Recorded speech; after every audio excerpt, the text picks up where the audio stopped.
You're now listening to Sound Talent Media. Check out more shows at soundtalentmedia.com.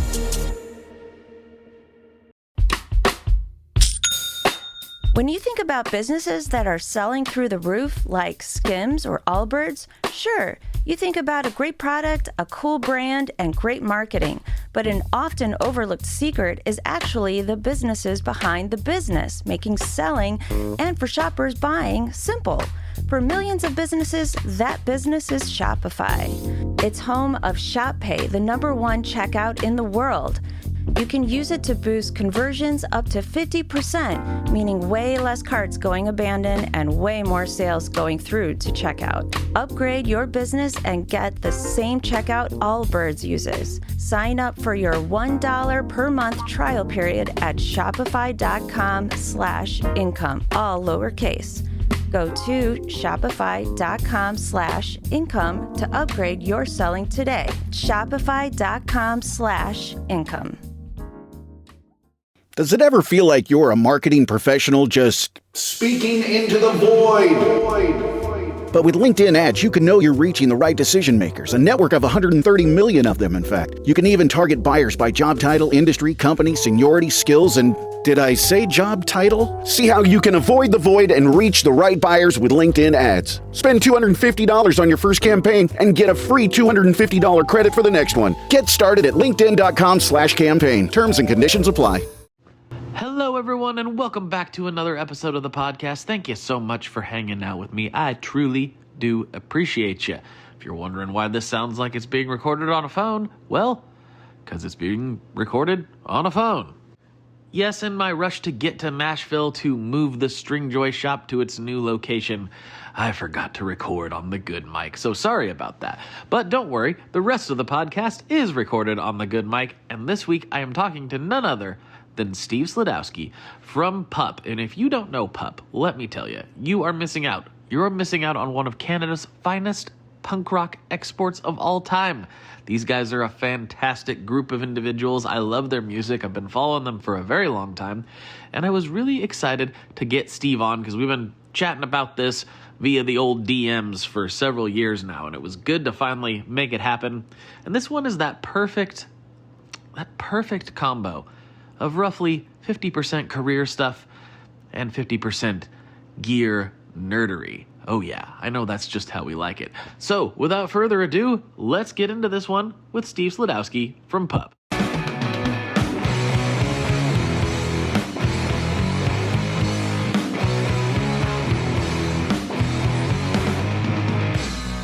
Hello, everyone. Welcome back to another episode of the Tone Mob Podcast, the show about guitar stuff, occasionally, sometimes. I'm your host, Blake Weiland, and with me today, I have Steve Sladkowski from PUP.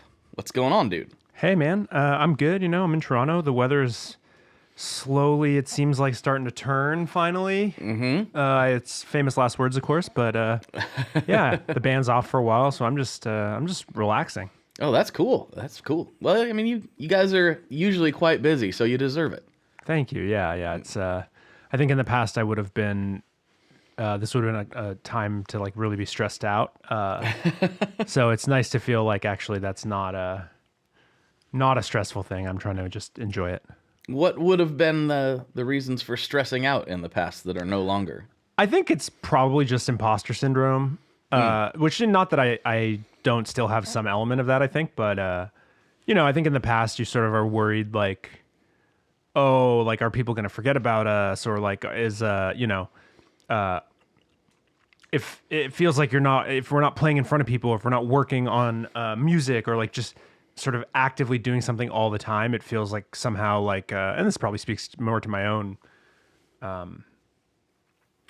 just like my own more than anything else, but like, thinking like, if we're not actively doing something, then we're like falling behind or like somehow it's like, a problem. Whereas I think for me now, I'm sort of like, actually recovery is important and taking time. Like if I want to pick up the guitar or something, just to be able to practice or play freely and not worry about like rehearsing for a gig or trying to write stuff, just like actually playing to enjoy the instrument and or not, like hanging out and cooking dinner for my wife and like taking the dog for a walk and like, doing that sort of stuff that I think I also just didn't have that in my life in the past, when I was like 26, 27, and the band was like really trying to hit the road as much as possible. So yeah, I guess part of it is just getting older and life changing and stuff too. Yeah. That makes a lot of sense. But also, I think maybe this helps silence the imposter a little bit. At least for me in my life, it has. When things like repeat themselves enough times, when it's like, oh no, there is still people that care. Yeah. Even if I do take a little break or have to modify things or whatever, people are still there. Yeah. And I mean, at first, I think at first everybody in any kind of creative endeavor, actually in anything you're trying to do for yourself, really, there's just a period of time where you kind of have to do the grind. There's no real other way to do it. And hopefully if you do that well enough and long enough and people are receptive to it, eventually that period can end and you can kind of let off the gas a little bit, Yeah, that's right. Yeah. I think that is true. Like, we've had enough going on. We've put out, 5 full-length records at this point, which feels crazy to say out loud, but like, yeah, all right. There's a little bit of infrastructure in place for us. Right. And you got more people now that helping out. You got just, again, you've seen it 5 times at least. I'm like, all right, this is kind of how it works, I think. Yeah, totally. Unless we just do something idiotic, it's not going to just implode for some reason. And Lord knows we've tried to do some idiotic things. Same here, buddy. Trust me. But so I kind of want to take some steps back, actually, since we're already kind of talking career a little bit. And back to the early days. Sure. Obviously, we all get into guitar and music at some point, and it takes different paths for different people. But it seems like you were pretty well hooked very early on that this was going to be in your life in a pretty big way. When did you know that for the first time? Yeah, so I was fortunate enough to, and so were Nestor and Zach, the bass player and drummer in PUP. I don't know, Stefan, I don't think played music when he was in elementary school, but he did a lot of like drama. So, which is, I guess, a long way of saying like the public school system in Toronto had like a really, really robust arts program, like across the board. And so in elementary school, like when I was like 4th grade, I started playing cello. So music was kind of in my life, like from a pretty young age, just like built into the school curriculum. And then in 2000, I started playing guitar. So my mom had my grandpa's old acoustic guitar, and I kind of took to it pretty quickly, I think, because of the cello. So, by the time I got into high school and was like playing in bands and stuff, I'd gotten like kind of good enough at the guitar just by getting into like all kinds of stuff like bluegrass, like jam bands. I really love Trey Anastasio and stuff. And kind of in that late high school space when I realized that was something that you could like study at school, when I was like making the decision to go to college, was the first time that I was kind of like, oh, if I follow this path a little more seriously, it could lead somewhere. Initially I thought I was going to be like a teacher, like whether that like was at a university level or like teaching high school guitar, music, something, but was always playing in bands and gigging while I was in college, and like, was paying rent like the way I think some people have just sort of a job at the mall or something when they're in college, like playing weddings and like club nights, just like playing in little bars and stuff, playing sessions, playing with folk singers and stuff. When I was like 19, 20, and like making enough money that like I could pay, if not all my rent, like cover my like beer and weed and like like burritos and stuff, the like, essentials. Yeah. Yeah, exactly. And so from there it was sort of like, okay, how do I figure this out? Like, so I taught a little bit and gigged a little bit. And then in about 2010, when I was like graduating college, was when PUP kind of started jamming, totally different sound, like even some different members and stuff. But the nucleus of PUP kind of began in and around 2010. And that kind of coincided with me realizing like, okay, like I'm with some like-minded people who at least want to, there was no expectation, I don't think, but but certainly who wanted to at least try and like put in the time that you need to put in, right? Like sacrifice the weeknights and the weekends just to explore what like a band can be and what a songwriting process between four people can be. So, you know, that was sort of, I would say like kind of in my late teens and early 20s, the first sort of kernel or like little bit of that as a possibility started to actually kind of reveal itself. Mm-hmm. So this is something I was hoping I could ask because as a fan of the band and, you know, a lot of the audiences as well, a lot of people have heard the early story about some of you guys' early struggles, specifically the polyp on the voice story. I was curious though, when that was happening and you guys had already invested so much time and effort and were in the middle of touring and everything on the band, like what was going through your head? Because you weren't the one directly having to deal with that, but it was directly affecting you. Yeah. I mean, the thing is like at that point we had sort of realized, and we'd had some pretty great advice from, you know, other people in bands and like producers and stuff who had seen this sort of thing or dealt with it before and who were like, look, actually, 1 second. I realized there's a lot of people also that maybe have not heard this story, and I realized how vague that was when I said it. Maybe I'll let you explain it a little bit. Actually, it's the 10-year anniversary this year of a record called The Dream Is Over. Yes. Great record. Well, thank you. The title of which is from a conversation that Stefan, our singer, had with an ear, nose, throat specialist at Johns Hopkins in Baltimore.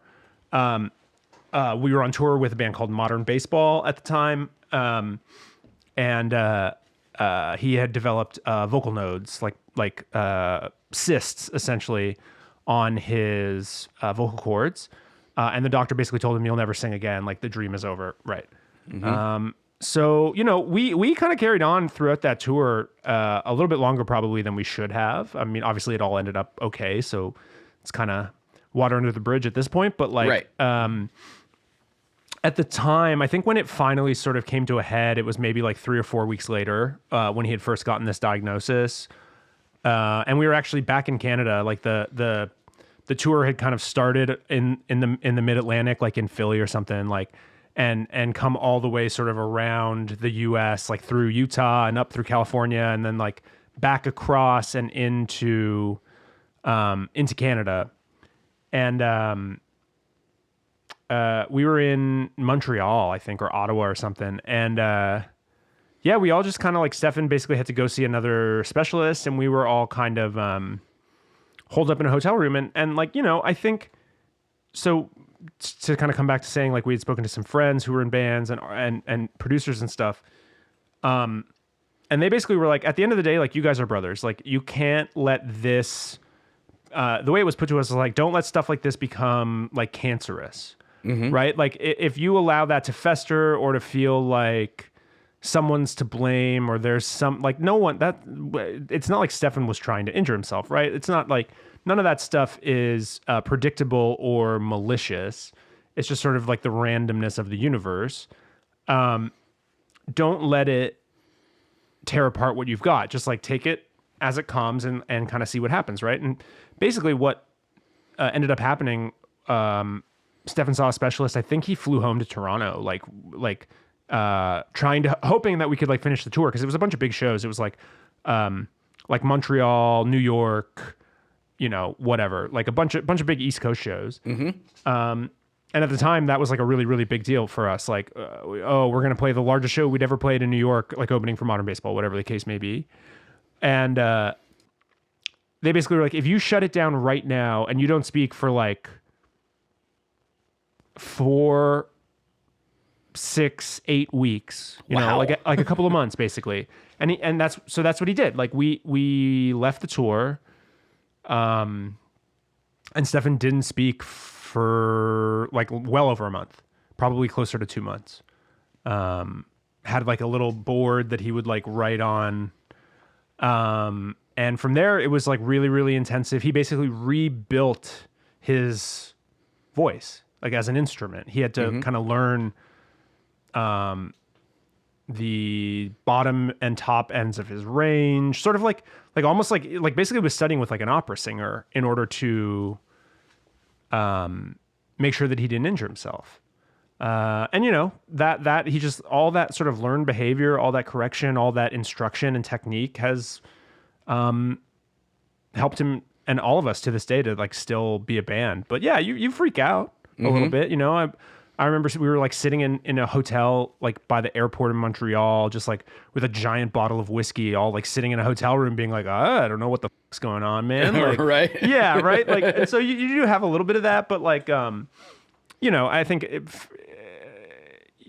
this is kind of the cool thing about the band. Like the four of us have been through so much together, even if, you know, whether that's in the songs, like If This Tour Doesn't Kill You, which opens Dream Is Over, you know, like, we've been through so much together that it's become easier and easier to try and make space and try to meet each other where you're at. And I think something like what happened with Stefan's voice 10, 11 years ago, whenever it was, that's a big reason why we were able to kind of grow together and still able to be a band, I think. Mm-hmm. Yeah, there's something to bands that start at a young age and it kind of creates something out of nothing. And I don't know if it's specifically kind of a punk ethos or whatever, but I see bands that have had longer careers like you guys have coming out of this scene, and everybody, I don't want to speak for every single band that's ever existed, but like, as I've gotten to know these people better and better over time, not just as a fan, but as getting to talk to guys like yourself, I'm noticing that there's that similarity between the bands that have had long careers and also people tend to speak highly of, not just musically, but like, oh, those are good dudes. They have respect for each other in order to carve that space out. Yeah. And I think that's like maybe slightly overlooked when you're starting to form a band. You're more just like, do I like this person? Can they do the thing I need them to do? And then it forms like, over time. It's the kind of thing that maybe you don't even think about because whatever expectations you might have coming into the beginning of like a project, like a band, most of those projects don't implode before they reach a point where the ambition or the desire or the want to turn it into a full-time thing, the actual need to have good sort of professional and respectful conduct and behavior in order to maintain this ambition and this like drive that you've wanted, this to maintain the project that you've invested so much time in, you actually have to become like a good and decent person, I think, at this point. Like, right. You know, and I think a lot of bands don't ever get to the point where that drive gets you to the level of success. It's hard. I maybe I'm not being clear, but like, I think I understand what you're saying. It's almost like you can be a little bit more shallow almost in your interpersonal relationships initially when the band is starting out, because the desire to grow the thing and build is so big that as long as you don't just like get into a fist fight on stage like the Dandy Warhols or something, like you're okay. You know what I mean? Like, and then at some point that you realize like, okay, that's not enough. Like wanting the band to succeed and having that like intense desire to sort of put that band ahead of family concerns, relationships, friendships, like all that stuff, which is what you have to do, I think, in order to get a project to a certain level. People, then you realize like, oh no, actually part of the way you sustain that is by like being a decent human being, which sounds obvious. And like, ideally you want to be a decent human being the whole time. I'm not saying like, you can be a piece of and then your band becomes successful and like, you know, whatever, like there's all kinds of reasons. But I guess for us, it was always like, oh no, like we have to care about the four of us as much as we can. And again, that doesn't mean that we don't get in arguments or like disagree or stuff, but we, you know, understanding that everyone wants the same thing and that we're all in it together has been the thing that I think but it put us over the top in terms of making this like a a sustainable and sort of like career longevity kind of thing. How did it start when you, obviously the name in and of itself has some references to this, but how did it start with you and your family, and how has it progressed over time as far as like, if my kids I love rock, I love metal, I love all this stuff, and if my kids, at 18 came and said like, oh, we're going to go in a band, I'd be like, okay, I'm going to support you, but here's what I've seen, type of thing. How has that evolved and changed over time for you? I think it's, initially my parents were sort of like, well, I'm an only child, so that helped. I think my parents couldn't be like too like dismissive of this. Like it was very clear by the time that I had like gone to school and, took guitar lessons at the Royal Conservatory of Music in Toronto and like, was pretty serious about it. I was like, I'm going to try this. I think it's kind of serious. And sort of like the deal I made with myself, and after kind of talking to professors in school and whatever, this is when I was like 22, 23, right? Graduating college, basically. Like, okay, I'm going to try it for 3 years.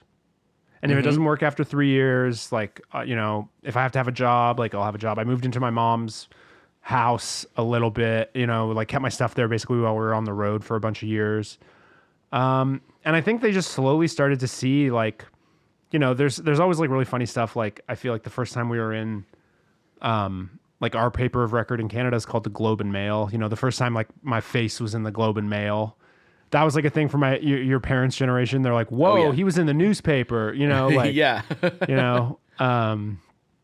it's similar like with the New York Times once, stuff like that. So all that kind of stuff helps, or like if they hear you on the radio, like there were a few years there where we would get played on the radio in Toronto, like not regularly, but often enough that like, my dad would be like locked in and when it came on, he'd be like texting me, like, did you hear it? I'm like, no, I don't listen to the rock station actually. But, so stuff like that, I think always helped. And for them to just see that at least like, we were trying to take the band seriously without being like,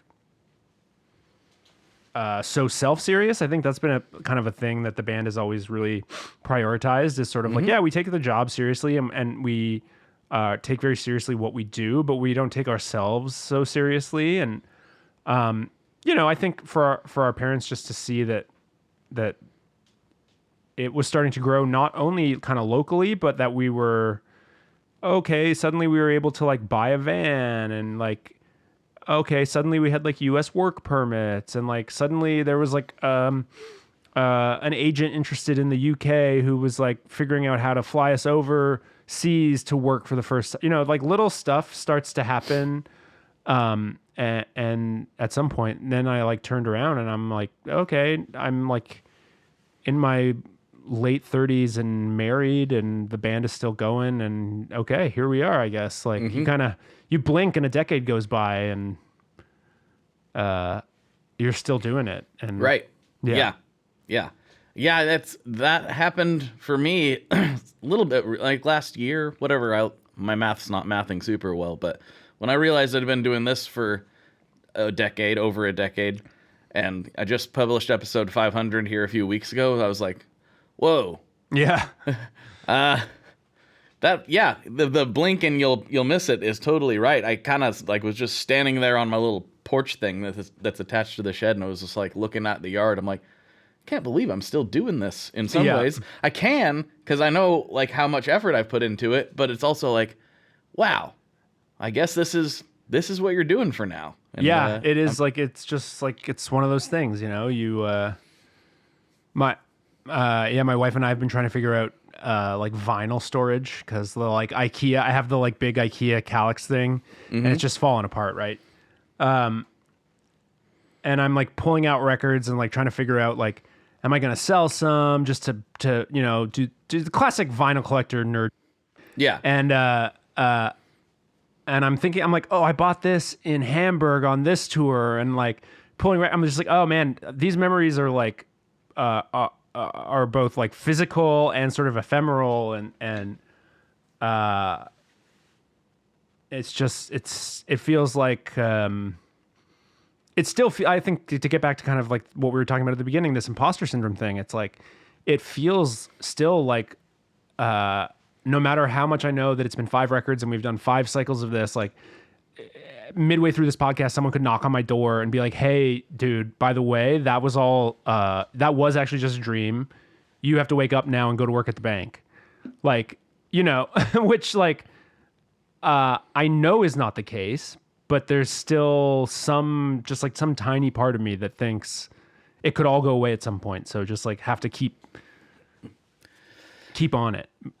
And I wish I could tell you that I think that totally vanishes at some point, and I have to annoy everyone with this story again, of which I have to omit most of the details, because I didn't fully have permission to share it, so I'm not going to name names.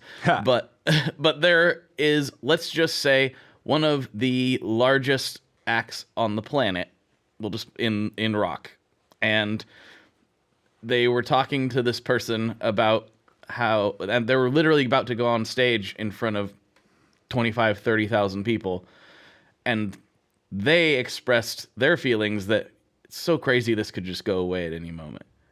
And it's like, you're at the top of the game. You have reached the peak, the pinnacle, and you still feel that way. There's no hope for any of us. Like, and I do think to some degree, like, as long as you don't channel those sorts of things into like very, very self-destructive behavior, I think some element of it is healthy, right? It's what keeps you making records.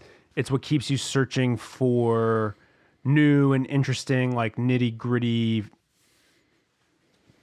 guitar pedal combination. Like the artistry, the art, the work side of that, that is a driver for it, I think. So that's kind of where I've tried to marry the two, because I think that is right. Like, I don't know that it ever really goes away.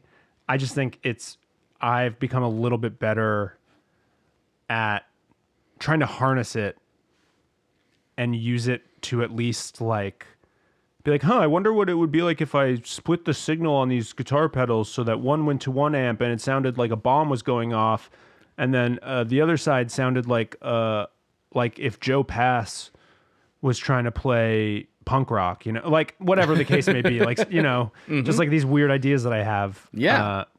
So I that to me is where I try and find a little bit of solace.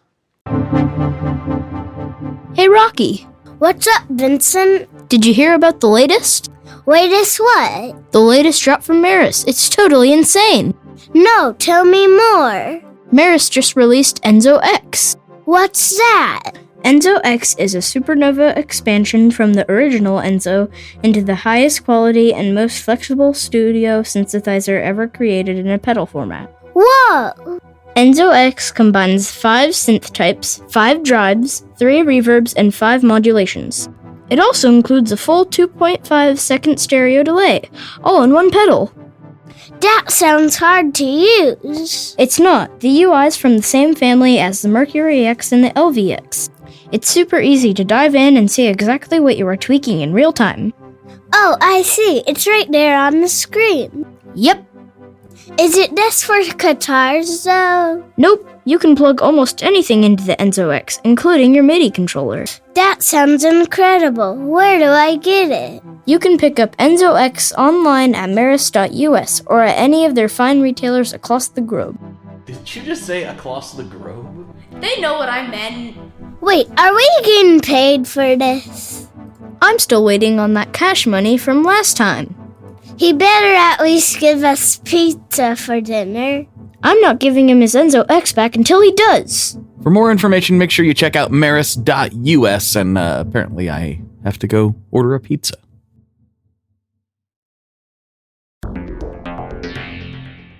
How exactly do artists get their music on Spotify, Apple Music, Deezer, Tidal, all these services? How in the world do you get your music there? Well, in the past, you had to use something called a record label. But these days you can use DistroKid. DistroKid is the absolute easiest way to get your music up on streaming services, and it's the most affordable way to do so. Not only do plans start at $22.99 for the entire year, that's less than $2 a month, DistroKid also does not take a cut of your streaming revenue, unlike some other services out there.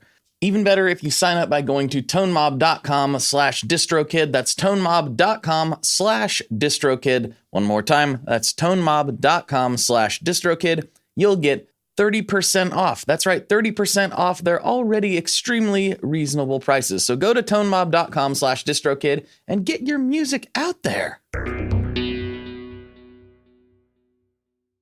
We are brought to you today by Sweetwater, specifically the Gear Exchange. You may have heard about this. This is a place where you can go to buy and sell your used gear.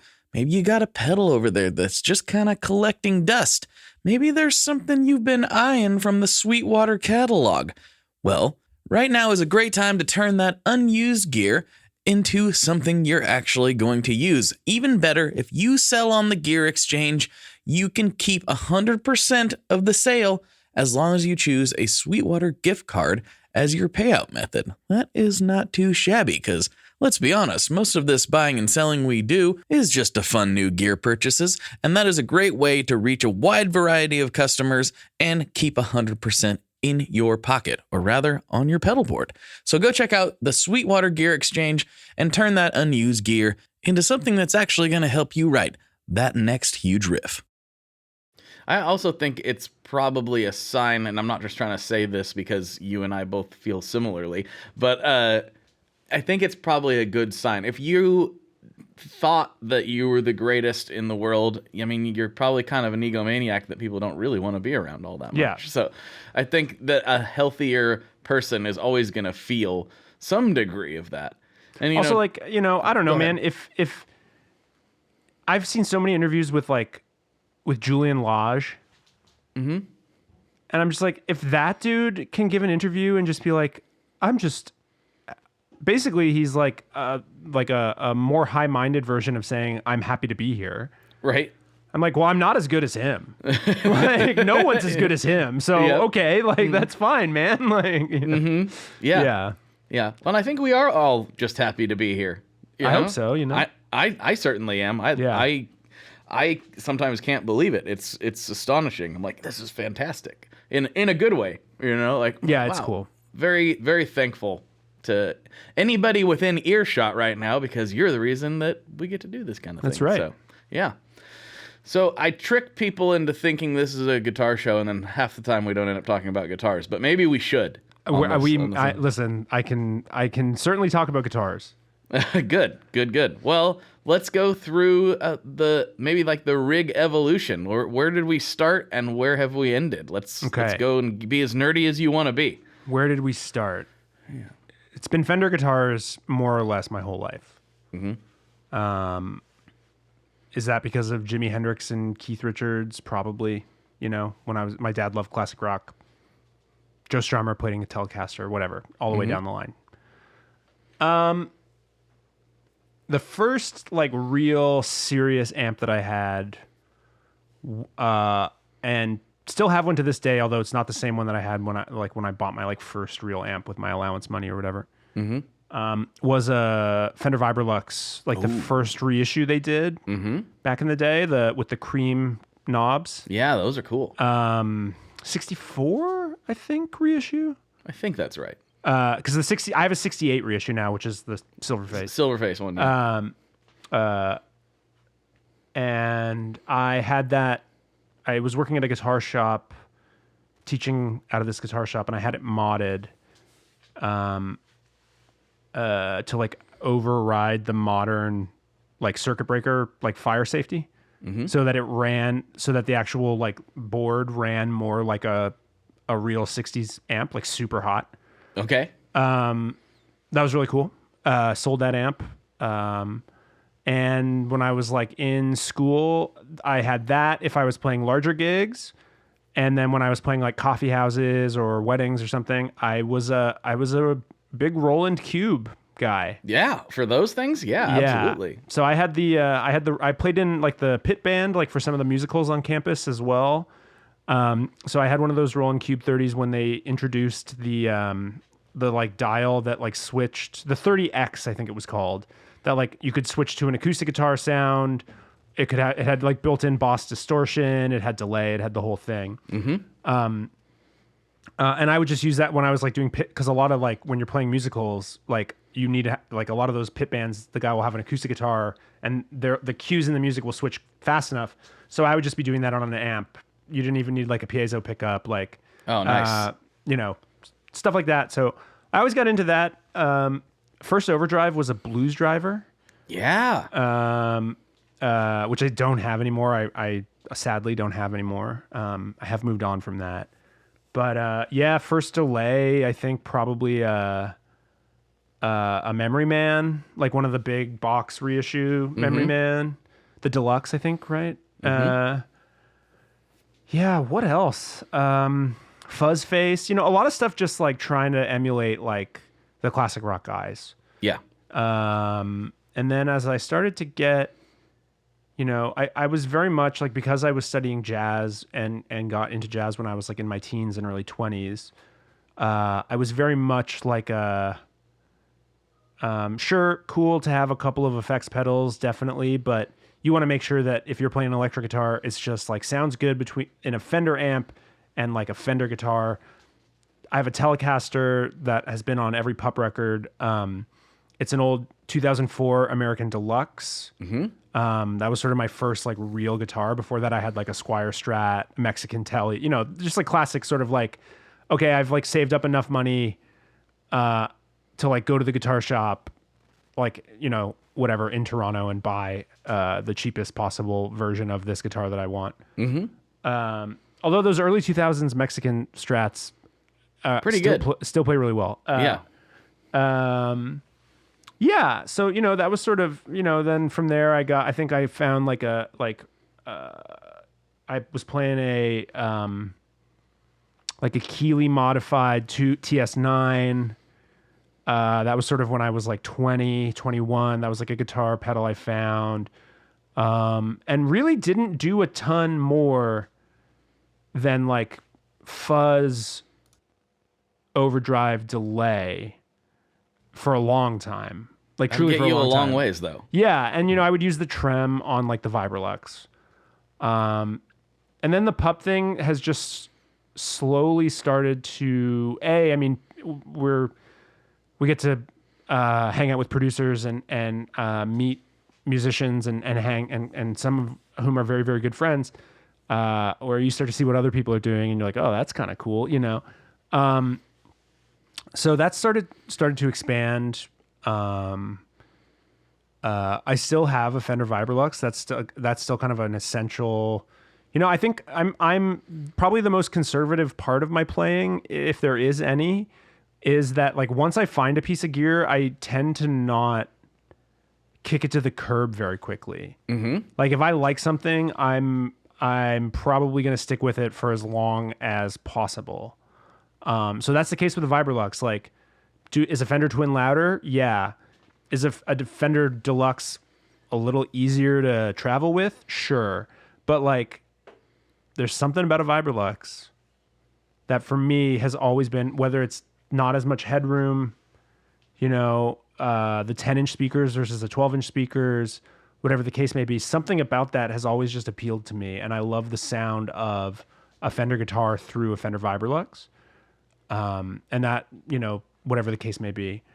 As it started to open up, we can get into, if you want to talk more about where it's kind of gone from the band. We can go there too. Yeah, let's go. So the first couple of records are largely live off the floor. Okay. Handful of overdubs. Usually, if it was like a radical tone or like a sort of atmospheric effect, whatever, right? But like, even then, the first couple of records, it was like, I would say probably that still had that Keeley TS9, fuzz pedal, I don't know, some sort of geranium fuzz probably, like I'm trying to think. Maybe even just a Big Mud. I think Nestor has like a Sovtech Big Mud that I would have used maybe a little bit. And I think at that point I was using like a Maleco delay. Oh yeah. All through a Vibrolux, and it was all on a Telecaster. Like the 616. Yeah, the little red one. Man, I miss those things. Yeah, they were cool. And if I wanted more feedback in the recording studio, we would just open the door and do a track where I would stand facing the amp and play the part, and just like fight the feedback the whole time. Because I had a very, very macrophonic pickup on the Telecaster that I used on the first 2 records. And then if we were doing delay or like overdubs, neck pickup, like a lot of would use the Cathedral reverb a lot.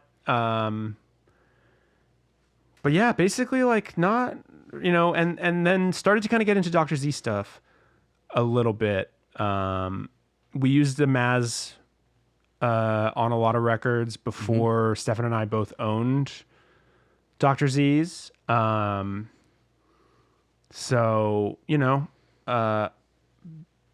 finally got a Dr. Z, like the Easy G head. Oh, yes. So used one of those for with a Trainer 212, classic Canadian. I was going to say, you got to keep it Canadian, right? Yeah, the best. And again, there's something about a Trainer 212 that I love. I've tried a Marshall Wolverine 212, which are fun, but just not really my thing. And I still to this day use, instead of the Maz, I use, instead of the Easy G, I use I have a Brad Paisley Z-Rack. Oh, cool. And I play that through angled Trainer 212. So I now it's kind of evolved, but again, like all of this stuff has sort of the amp growth has been very, very slow to glacial, honestly. Like and in the studio it's different, like if there's I have a 70s Roland jazz chorus that I don't tour with because it's already so beat up. Like I'm just like, I plug it in and I'm like, oh my God, it still works. Just because I thought it would be funny to like own the same guitar amp that Pat Metheny, like all the Pat Metheny records in the 80s were made out, so in the recording studio, I'll do a little more, like with that, or if we're on the road, depending on where we are, like High Watt has been really, really gracious, and actually are made in Canada now, in Toronto. I didn't realize that. Yeah, the brand. I mean, there are factories on both sides of the Atlantic, but the guy who bought High Watt to try and like restore it to what it was is a dude from Toronto, and there's a factory in Toronto. Oh, cool. But our guy at High Watt in the UK has been awesome. So in Europe, I want a High Watt so bad. Yeah, they're great. I love the Custom 100 a lot. Exactly what I want. Yeah. I've been bothering Arv for like months and months and months to try and get. I think the like Noel Gallagher 212 is like a perfect amp. The combo 212. Like that it's like on its side, it's like a vertical 212. Oh yeah. With the 100 watt on top. But I think they only made like 10 or 11 of them, and I've been bothering Arv. Just like, I'll pay you whatever you want, man. I don't need the discount. I don't need the discount you've offered me. I swear to God, like I'll pay. But they're really great. So we use High Watt in Europe and the UK, and if we have to fly in for festivals and stuff now, something I had to become comfortable with was like not having my own backline. Yeah. That's something that like really it was like a trial and error thing. Like for a long time I was like, oh, the easiest thing to get is like an orange Rocker Verb 100, but then it's just like the most, the widest variance of quality of a rented amp, I think, that I've ever experienced is the orange Rocker Verb 100. Interesting. You can get one that sounds amazing and you're like, wow, I wish I had this amp. I would use this amp forever if I could get it. And but then you sometimes get one that just like is so beat up. And I think people are so used to oranges being like loud and high gain that they don't really notice like when power to like this is just backline companies being, I think, lazy for the most part. Like you don't realize like what an orange, how troubling it can be when an orange has like cracked power tubes or like power tubes are starting to die. Like there's something about orange amps in particular where like I feel like you hear the tubes dying a lot more actively than you might in like a Fender amp. Mm-hmm. I don't know that there's anything to that other than just my own experience though. Like, I mean, I think we can all agree that orange has its own thing, and that goes from like the old stuff to the new stuff. They have this thing about them, and I'm sure an amp person would be able to tell me what that is, but I just know IR guitar player. I know this one makes sound like. Yes, exactly. Yes. Uh-huh. Exactly. And so, now I just realized like probably the most consistent like backline amp, if I can't use, and we can get into it a little bit more, like how my actual live setup is in kind of a perfect world, but yeah, I'll just be like, give me a Fender Twin, man. Mm-hmm. Just like, it's loud as it's clean, and that's all I need. I'll bring the pedal board, and the pedal board is ready to go, and I know that the pedal board can sound gnarly through a Fender Twin. Mm-hmm. So now, like in anywhere in the world, and there's a Fender Twin anywhere in the world that we're gonna play. Yeah. So that's something that I've realized. Like, I feel like I've gone through the like looking glass a little bit on boutique, and some of the boutique that I love, and other stuff I'm like, no, that like some boutique is just trying to do a Fender Twin. I'm like, what does a Fender Twin really well? a Fender Twin, right? Mm-hmm. Like, so I think it's totally it's a long way of saying like there's all kinds of different versions, but it is funny to me that a big part of my sound is stuff I fell in love with when I was young. Mm-hmm. That I'm still kind of in love with. It's a weird journey, because I recently had to come to the realization that like one of my favorite guitars, I'm looking over at it right now because I love it, is my first electric guitar. Yeah. And I don't know if that's a combination of now I've had it so long that it's nostalgic when I play it, or if it's because I played it so often that like this is what a guitar is supposed to feel like to me. Yeah, it's like it feels like home. Yeah, it's a 2003 Gibson Les Paul Special Faded that they did for Guitar Center. They were like their budget Gibsons that they made. Yeah. My parents got it for me for graduation, and I love it to death. And every time I play it, I'm like, I can't believe how good this guitar is. I've spent all this time getting all these other guitars and all these other pedals and all this, and I play it and it sounds great. And my friend Chris Benson from Benson Amps, we're tight and we live really close here, and he came over and was like, what's that guitar? I've never seen that one. I'm like, oh yeah, this is my first guitar. He's like, this is the best guitar you have. Like, I know. It's kind of weird. It is so funny to just like the cool thing about, I feel like and this is sort of why I don't fetishize vintage gear too much, but like I do think there's something about sort of the guitars that were built in the 90s and early 2000s where like it's sort of this perfect cross between American, like North American manufacturing still being for guitars still being like very, very, very, very good, and the prices having not like completely jumped the shark. And they just kind of put up with the modern playing and change in temperature and humidity. Like, so many of these vintage guitars like weren't coming in and out of air conditioning, weren't coming in and out of major temperature changes the way that like just like more contemporary guitars are better suited for, because the lacquer is better and the cutting is a little bit better and the storage of the wood is better. Just like, like Which is not to say that it's not cool to have like, to play like a 1964 like pre-CBS Jazzmaster, but like I'm not, I don't have lawyer money, so I don't freak out over lawyer grade vintage guitars. Mm-hmm. Like the instruments are meant to be played and beat up, and Jimi Hendrix wasn't playing an old guitar; he was playing a new guitar. It just happened to be 1960. Yeah. But yeah, I'm the same way. Like that Telecaster that I was telling you about is like just over to my left here, and like the only thing I've done is taken it off the road because it's probably the only truly the only guitar that I have that I would be devastated to lose. Mm-hmm. Yeah. It is interesting. I think it's part of our journey as players, but like you're right.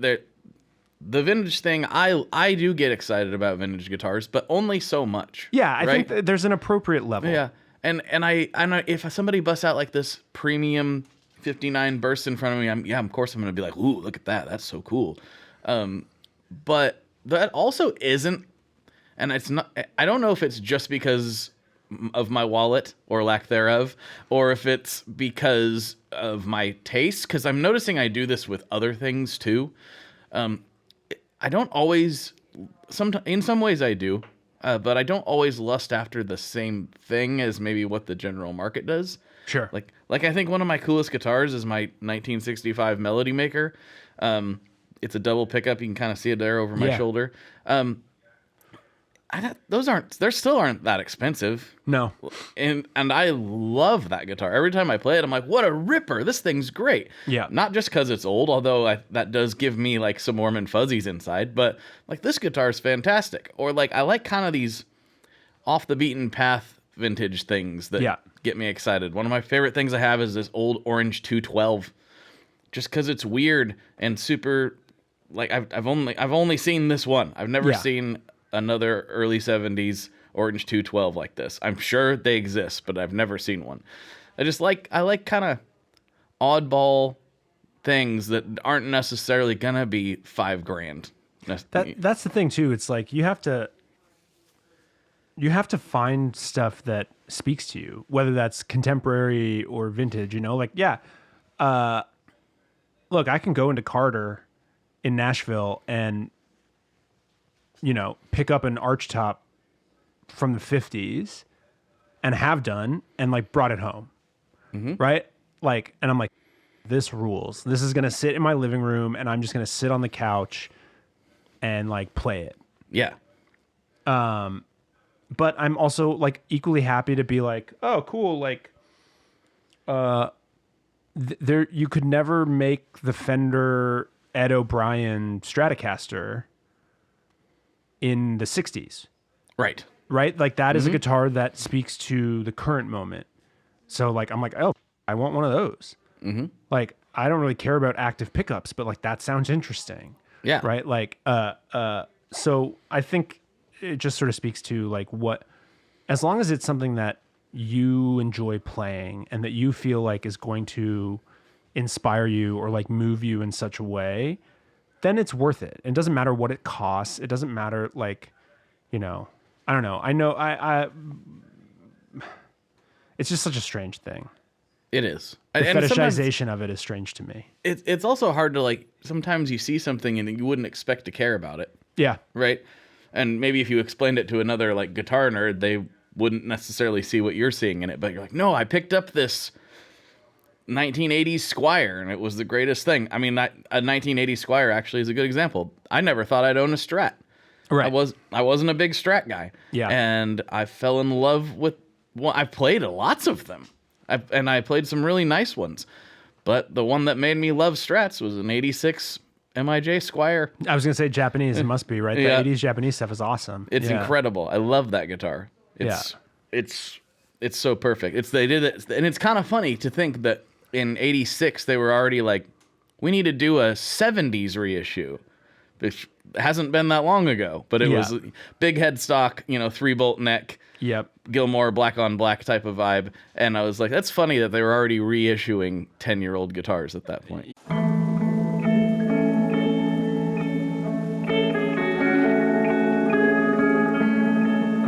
Hello there.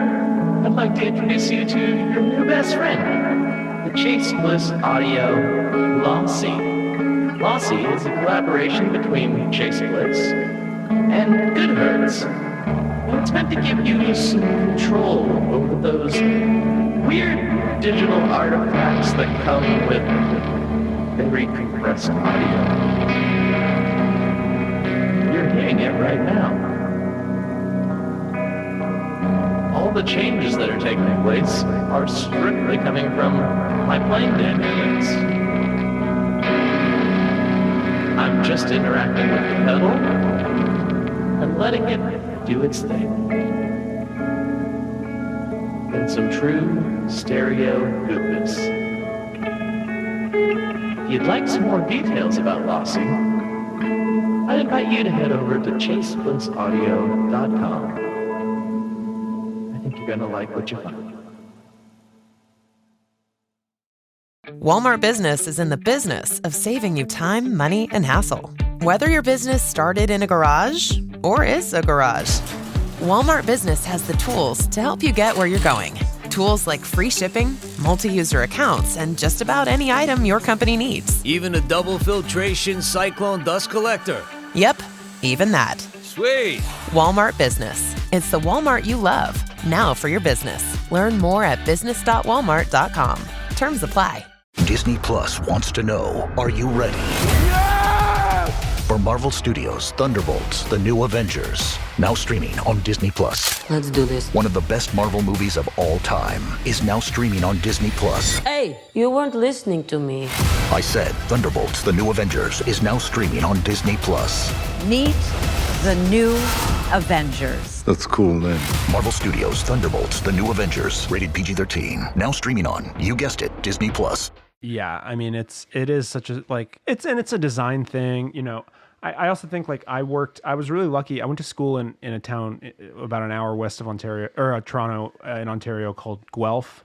Mm-hmm. And at the time, there was a guitar shop there. It's in Waterloo now. It's called Folkway Music. Oh, yeah. So that's where I worked. I was, like, teaching guitar there because they had a little lesson studio. And so, you know, like, I think I was around some of the greatest vintage guitars still to this day, you know, like, that I've ever seen, like pristine, you know, jazz masters, like Tellys from the 50s that had one owner that had been, you know, the Telly had been stored under a guy's bed. And he just was like a guy, like he wasn't like a musician, you know, he just was like a dude who liked to play the guitar, who like had some job, and he's old or he died, and like his family is an hour from Folkway and they bring that, you know, like just sort of organic stuff like that. Let alone like Mark being like, you want to see a pre-war Martin, you know, Mark the owner, and you're like, sure, dude. And so it's like, I feel like I saw kind of what, when you, speaking of being to the top of the mountain and knowing that those things affect people, like you at some point you realize like all these guitars are just guitars. And if you don't feel comfortable playing one, like there are guitars still that I will pick up and I'm like, I'm a pro. Like, right. And sometimes I pick it up and I'm like, this is too nice. Like, this is actually like, I feel weird playing this guitar. Mm-hmm. You know, and I think that level of guitar is like, if it's a museum piece, it's not for me. Right. Actually. Mm-hmm. Yeah. I know exactly what you're talking about because I was lucky enough to get a tour of the Gibson vault there in Nashville, and you know, it's a good time. And I was astounded when Mark Agnesi like opened one of the cases and was like, "Here, play this." It was like a 1958 Carina Explorer, you know. And I'm playing. I'm like, "This is incredible." It's called Big Ed. And then he puts it back in the case. I'm like, well, I know you guys just recently got that. How much was it? And he's like, it was like $1.2 million. I was like, whoa, I'm glad you told me that after I played it. Yeah. Because you know, I'm not looking to liquidate me and my extended family's whole net worth to pay for the cracked headstock. Yeah. But it was cool. Yeah. Like, it was neat, but like I wouldn't have been comfortable like taking it on stage. That's the thing, right? Like, I really do, like, we're basically like, we're in a bus. with a trailer, and we have a modest crew helping us every night, I still am just like, I would sooner hit up my Fender rep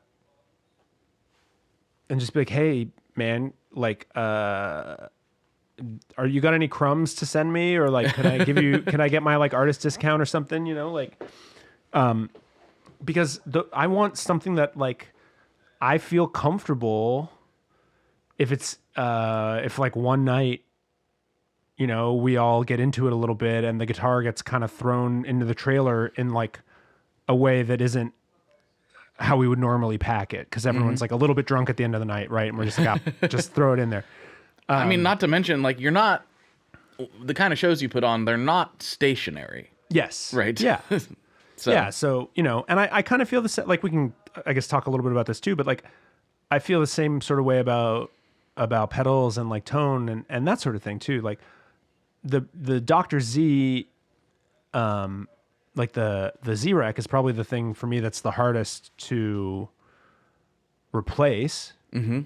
But like everything else on my board, for the most part, I'm if it's like a more boutiquey thing, I have a working backup in like a Pelican, or I buy something that I can replace easily at a Boss or whatever. Yeah, or you know, a Strymon or something like, you know, if it's going to be quote unquote boutiquey, it's boutiquey that's available at Guitar Center, right? Because I just don't. I've done like pretty lucky to both have some pretty cool pedals that have gotten more expensive over time and were not expensive when I bought them. Like I have a Klon KTR, you know, that I bought for not a small fortune at the time, because they were like a normal boutique pedal price when they were first, like $200 around that for a long time. Right. And I got one when it was about snatched up quick. Yeah, I got one. We were in London and there was one, and I think I ended up paying like $300 with the exchange rate and everything. I paid like $300 for it, right? But like at the time, that was still like what you would pay for. Like a Death by Audio pedal was not that much cheaper, right, at that time than the Klons were. But even that, I don't have, like, it's sitting in a drawer right now, or it's like on my home pedal board when I rebuild the home pedal board, because I can't replace it. I can't afford to replace it. Like, yes. So it's a cool studio pedal. I have a lot of cool studio pedals, but like, in terms of like what I have on my board, like I have there's a guy, the company's called Lauren Audio in Southern California. And he's making really cool overdrives. And I reached out to him and like, I pay full price. Like I'm not asking him to send them to me, but I'm like, hey, just so you know, like I will probably reach out to you. And like I had a Switch Go once and I sent it to him and he just sent me one back. And like, you know, that's really cool. It's nice to have that relationship with some manufacturers, but like I know that I have to have at least two of those. Right. Or if I need to replace it, I'm like, okay, it's $200. Like that's a justifiable like touring cost. Yeah. Not Klon Centaur. Like, sorry guys. Exactly. My Centaur went down. Can't tour until I get another one. Yeah. And I'm like, I don't know. I have a Pog. Like I use an exotic compressor, you know, like I some of this stuff, I think it is sort of working musician grade, both in the construction of the pedal, which is like a big thing for me. I'm so tired of switches on pedals. You have no idea. Dude, the toggle switch, yo. Is it a foot switch? The word foot is in it. So a toggle switch on a pedal and a foot do not really jive very well. Some people think they do. Yeah, well, if you can have your part of your if you can do a Nels Klein thing where part of your pedal board is like elevated on a little tray table, 100%. But like, man, I'm at a point now where if I can find, I think the Strymon, I have a freeze too. So the latch on the freeze is also a a toggle switch, but I'm actively now trying to find like pedals that don't have toggle switches because it's just another thing. Again, it's designed for a studio, or it's designed for a home studio, like tabletop, a controlled environment. And even if you play more stationary music, which PUP obviously does not, it still is very, very hard to travel with a pedal board and with stuff getting thrown around if you're flying from gig to gig. I have a custom molded pedal board flight case, and even still I've had like toggle switches break and stuff, you know. These are just this is so inside baseball. That's what it's about. Yeah, People love it. Yeah. Yeah, you know, it's the same principle. Like, I just got so sick of, even though I think they have the most iconic sound, I got so sick of Ernie Ball Volume Pedal Jr. and wearing out the string that I was like, no, Laley, thanks. I don't care that it is like 3 times the cost and that it needs power. Like, it's magnetic. I'm never going to wear it out. Right. That's Cool. that's the thing. If it's 3 times the cost, but you've replaced it 5 times, then it doesn't really matter, does it? So that's kind of where I'm at now. You know, like I use an Empress buffer, and the compressor's always on. I go into this is for the live stuff. I go into a Walrus Fable to have sort of a glitch. Or I have the freeze goes into the Walrus Fable, which then runs into a Pog,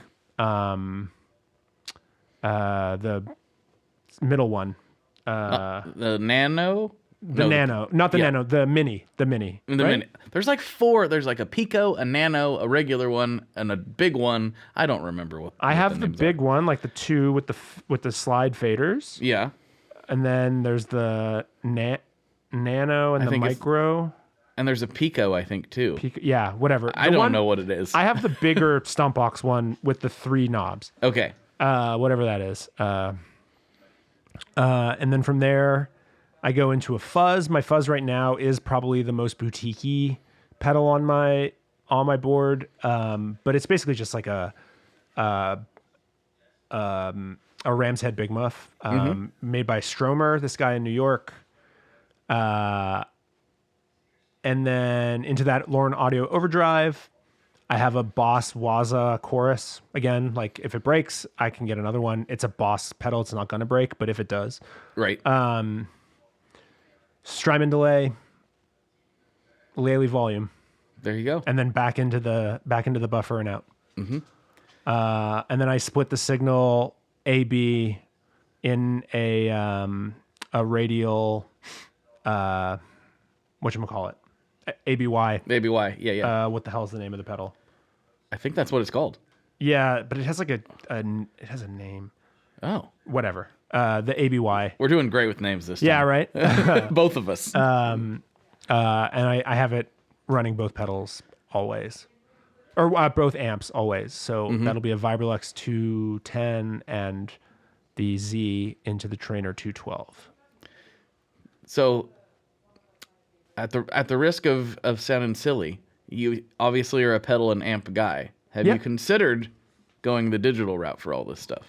No way. I like your style. I get it. I think that we at the beginning of last year did an arena run with Sum 41. And they were really great. Really, really super nice. And they were all using, I can't remember if it was Kempers or what, like whatever the case may be.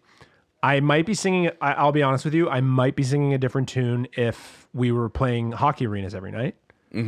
Because I understand on that level of gig, the appeal.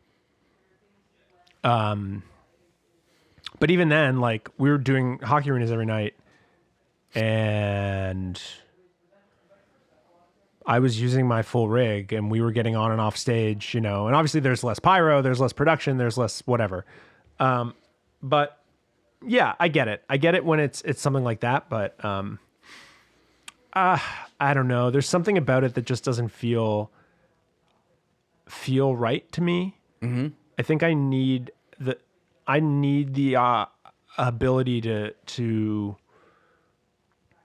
push the air and to actually be able to manipulate the instrument in kind of physical space and know that, if I turn here today, it will create screeching feedback.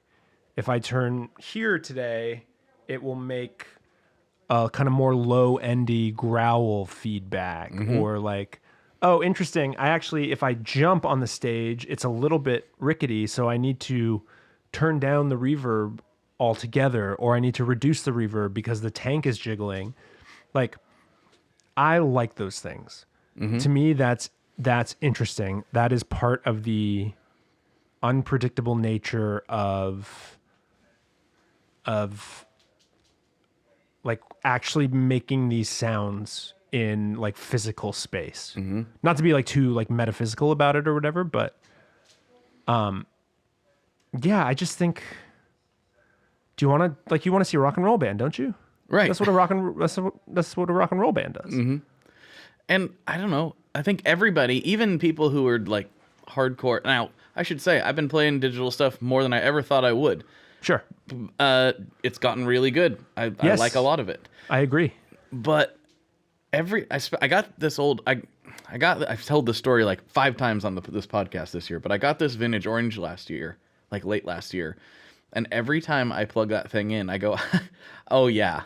I kind of forgot. Like I have tube amps and I play them all the time, but that one in particular, for some reason, just because of its gnarly, weird nature, I don't know what it is. Every time I turn that thing up, I'm like, they're never gonna be able to do this, are they? This is just something else. Yeah, you're like you can only model like a Marshall, like a 70s Marshall head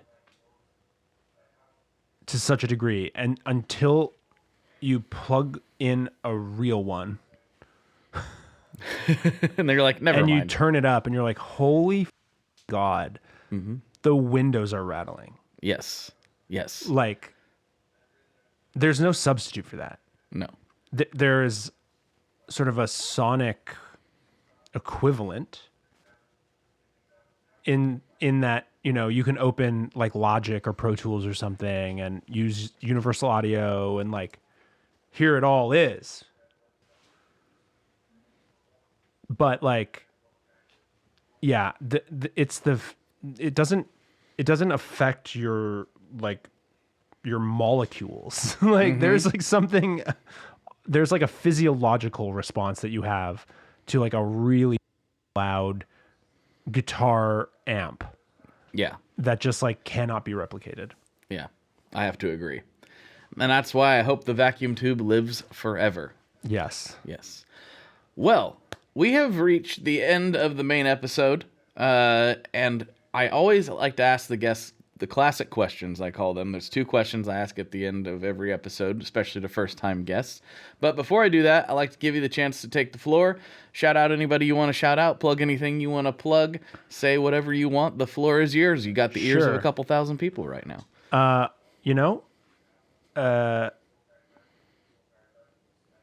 The band is on tour this year, starting in May in Mexico. We'll be kind of all over North America, Central America. We're hoping, trying to get to South America this year, trying to do some fun stuff. So keep an eye out for that. We'll be in Europe and the UK. The band is PUP, obviously. Yes. And other than that, I just hope people keep an eye that human rights, and whether that be in occupied Palestine or throughout the world, war is wrong, violence is wrong. snitching on your neighbors and deporting people is wrong, and you know, the world that we are trying to create is in opposition to that, and you know, that's something to keep in mind here. We're very lucky to be able to talk about these sorts of things at a time when there's so much hate and violence all over the world, but you know, always good to keep in mind. And yeah, other than that, you know, you can find me on the internet. I'm less active there now than I used to be, but that's probably a good thing. Yeah, probably. Yeah. Mm-hmm. Good plug. I concur with all of that. I'm gonna add a big old exclamation point to this not snitching on your neighbors thing, since my favorite taco place just got closed from them being snitched on. Brutal. Snitches get stitches. Just saying. Anyway, that wasn't a threat. That's okay. Yeah. It's, bullies sometimes need to experience some consequences. Yeah, once exactly. In a while. Yeah. But on to happier things. First question. What is your favorite boss pedal? My favorite boss pedal? Mm-hmm. The TU2. No. That is the most popular answer. No, it's not the TU2. I find it unreliable. But I think it's probably the chorus. Oh, the CE2? Yeah. Mm-hmm. It's a good one. Yeah. I love the blues. I love the blues driver, but I don't have one anymore, and I still have the chorus. I mean, I bought a Roland amp to get that chorus sound. I think it's C2. Yeah, that's a good pull. And I will say, on the blues driver, I didn't own one for many years, and I kept thinking, I can't believe I don't own a blues driver. And when I finally got one, shout out John, thanks for sending that for Christmas. I appreciate that. I realized that pedal should not have been called the blues driver. It makes you think it's going to be something else, but it can be pretty gnarly. Yeah, it's blues in the way that like the White Stripes are blues, I kind of feel like. Yeah. It's very garagey, very kind of like it's almost like fuzzy, growly for an overdrive. Mm-hmm. Like, yeah, it's really cool. I really love that pedal a lot. It obviously can push an amp, but like I feel like that one less of an amp pusher and more of like adding its own grit. Yes, agreed. Type of sound. Anyway. All right, final question. What is your favorite kind of pizza? My favorite kind of pizza? Mm-hmm. So, I am a recent convert to vegetarianism. Okay. Which is to say, like, one of the few things I actually do miss is like a pepperoni pizza. Mm-hmm. I love what we call like the deluxe. What does that mean for you? Here, that's like the like a pepperoni, mushroom, green pepper. Okay, and then sometimes tomato. Okay, yeah, I like that. But you know, now I get like a good margarita or a good cheese pizza. It's pretty good. Yeah. And that's a good way to judge a pizza place. Yes, yeah, that's the Mike Mitchell Doughboys. That's right. You judge a place on the cheese pizza. The cheese pizza. Yeah. And sometimes I've found it's not super common that I'll get the cheese and like a pepperoni or something slightly more advanced, you know. And sometimes I'm like, you know what, this is pretty good, but the plain cheese slice is better. It's right. Sometimes it's what you want. We're also very lucky in Toronto. We have currently there's like a bit of a pizza renaissance going on. And, ooh. Yeah, there's good slices all over town. I already want to go there. Now I want to go there even more. There you go. That sounds pretty good. All right. Well, Steve, thanks for hanging out. We'll slide over to Patreon and see what kind of nonsense we can get into over there if that works. Sounds good. Thanks for having me, man. Yes, of course. All right, everybody. For Steve, this is Blake. And as always, folks, good luck and good tones. There you go, folks. There you have it. There's another episode in the can. Thank you so much for hanging out with me and Steve, of course. And if you would like more things PUP, well, Google them. Or go to the link in the description or the show notes or wherever the words are on whatever platform you're listening to this on. That's where you'll find the links to Steve and all of that good PUP stuff. And if you're not familiar, please go familiarize yourself with this band. They are fantastic. I absolutely love them. And I really enjoyed this chat. And if you enjoyed this chat, well, guess what?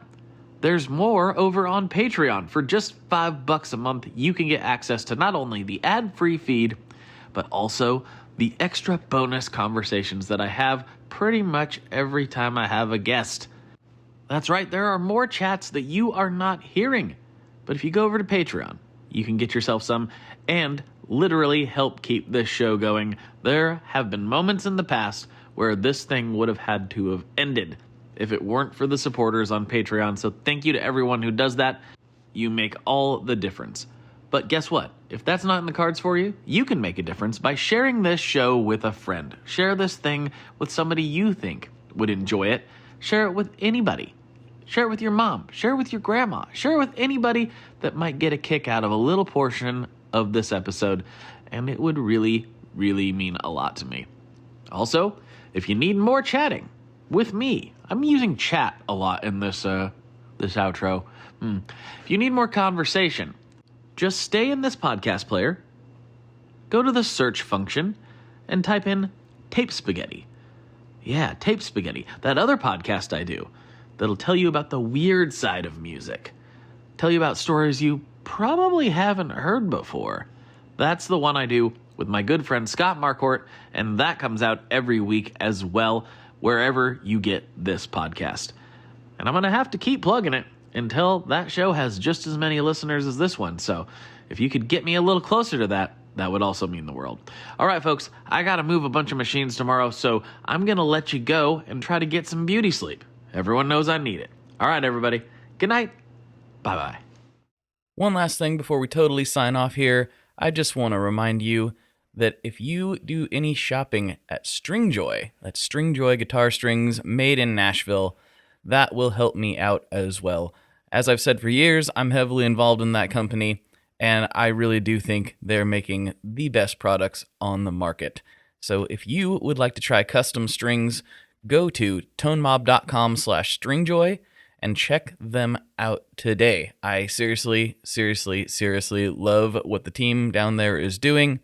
I help them out with all kinds of things, and by you supporting them, you are also supporting me as well. And hey, you need some strings, so why not get some custom strings just for your guitar and playing style? Again, the link for that is tonemob.com/stringjoy, and that will take you right to their website, and you can do all your shopping through there, and that will help everyone involved out. So thank you very much. Talk to you next time. We are brought to you by the wonderful folks at Gun Street Wiring Shop. Yes, Gun Street Wiring Shop. I've talked about them before. I used to say based out of Bend, Oregon, but guess what? Sean moved to my neck of the woods. Sean's in Portland. Sean is awesome and has helped me with a bunch of stuff lately. And if you have wiring needs for your guitar, he can help you too. If you want to get weird with it, he can get weird. If you just need to spruce things up a little bit, there's your guy. He takes all the guesswork out of doing your guitar wiring, and he makes it simple, and his customer service is top-notch, and I can't say enough good things about Gun Street as a company. I really respect Sean and what he's all about, and the product is top-notch. I've got 3 different guitars that now have Gun Street harnesses in them, and I could not be happier. So go to gunstreetwiringshop.com and check them out.